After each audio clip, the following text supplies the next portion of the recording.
Michael O'Donnell here with Purdue Extension, Delaware County, the Agriculture and Natural Resources Educator.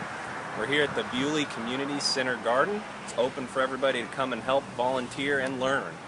So we're looking at some cole crops that we planted about a month ago.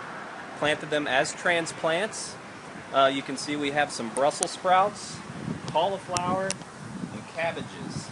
And you can very quickly see that we've got quite a bit of feeding damage on these leaves.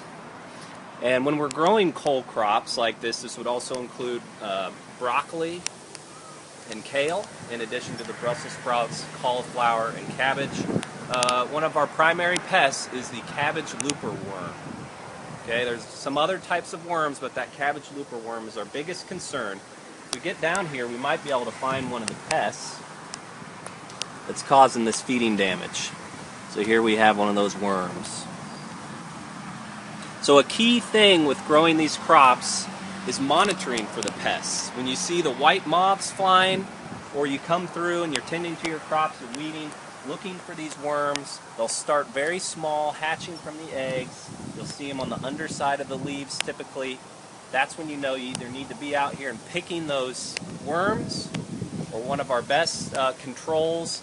It's a biological pesticide that can be used in organic or conventional gardens, and it's called BT for short, which stands for Bacillus thuringiensis. There's a specific type, BTK, that K stands for Kerstaki. So BTK, that's the pesticide we want to use. You can find it at a lot of garden centers. Mix it up according to the label, apply it to the plant foliage. When those worms consume it, they'll die. It takes care of your pest problem. So, again, we can grow these cole crops easily in our garden. We need to monitor for that cabbage looper worm, some other types of worms. You can pick by hand, or we can rely on that BT pesticide to control it.